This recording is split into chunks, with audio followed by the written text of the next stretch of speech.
today, the question that we want to answer is, what is the gospel? I want to keep this extremely simple for us, and so I want to go back to its simple meaning.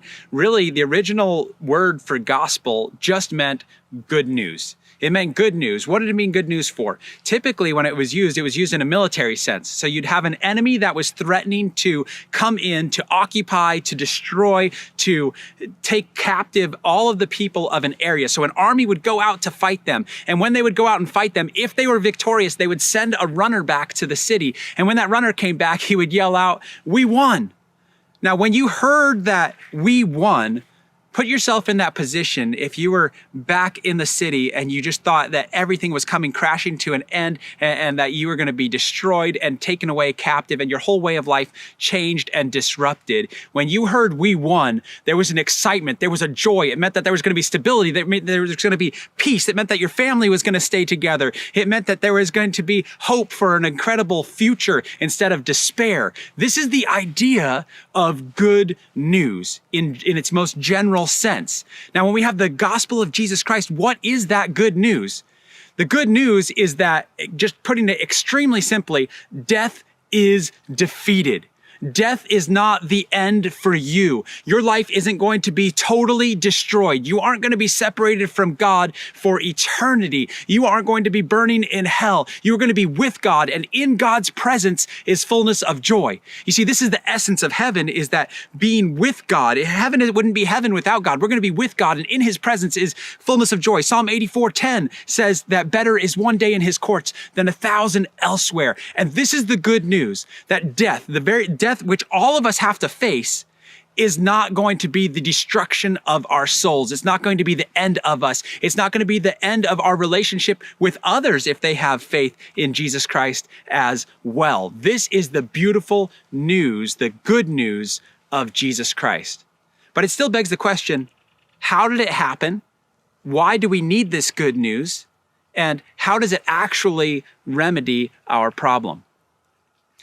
From the beginning, God created man to have a relationship with him. He put man in the garden. We see the account of Genesis chapter 3 with Adam and Eve, and they started to believe after not very long that there was something besides God that could bring them more satisfaction than God could, and then they chased after it.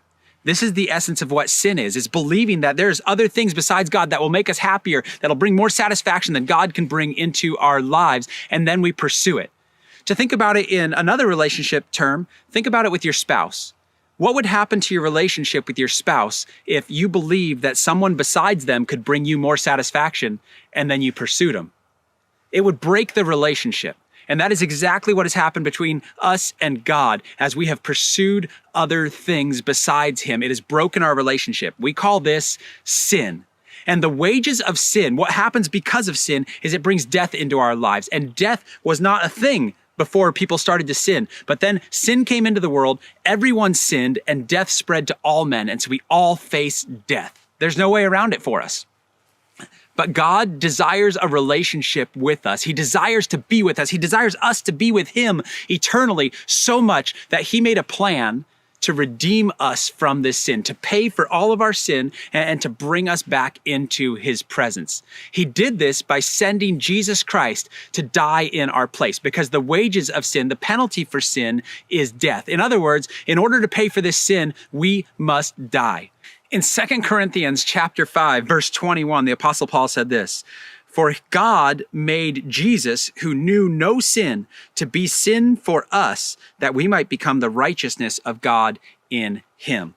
Someone had to pay for our sin. And the only one who could ever pay for our sin was somebody that was perfect. And so God sent his son, Jesus Christ, to go to the cross and die in our place. And all of the sin of the world, your sin, my sin, everyone's sin, was put on Jesus Christ and paid in full. In fact, on the cross, Jesus said tetelestai right at the end, which means paid in full. It's an accounting term. Like every bit of sin was put on him, and it was all completely paid for. And then Jesus died. All of us have to die. There's no way around that. But Jesus didn't just stay dead. He defeated death, raising from the dead after 3 days. And Romans chapter 1 tells us that this declared that he was victorious and the Son of God, the fact that he resurrected from the dead.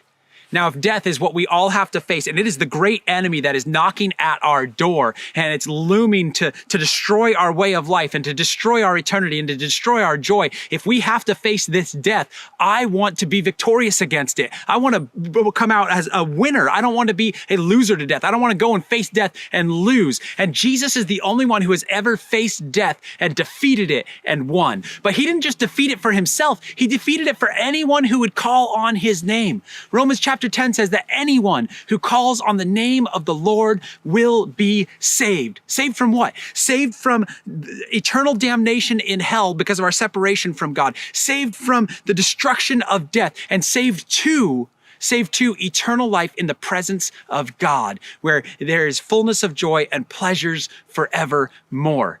This is the gospel. This is the good news that death has been defeated. The thing that you and I both have to face has been defeated. And because it's not just defeated for Jesus, it's defeated for all of us, we can share in his victory. And what that does is it radically changes how we view life. We're not worried about dying. We're not worried about what's going to happen. We have stability. We have peace that surpasses understanding. We have an outlook on life that is now eternal instead of temporal. We have an outlook on life that is now joy-filled instead of despair-filled. This is what the gospel does for anyone who believes in Jesus. This is why it is the good news. And this is why we want to share it with other people, because the gospel is the solution that all of us are looking for, but we're never finding it in anything but Jesus. And we keep looking in all these different places. And this is the gospel that we want to take to everybody. The gospel, simply put, is that Jesus defeated death. He paid the price of our sin, and he made a way for us to be reconciled to God. And this is proven and assured by his raising from the dead. He didn't stay dead. He raised from the dead and ascended to the Father. He was seen by hundreds of people. His victory over death is indisputable. And that is the good news, that he beat death, and that we can beat death too by putting our faith in Jesus Christ and have a restored and abundant relationship with the God who created us forever.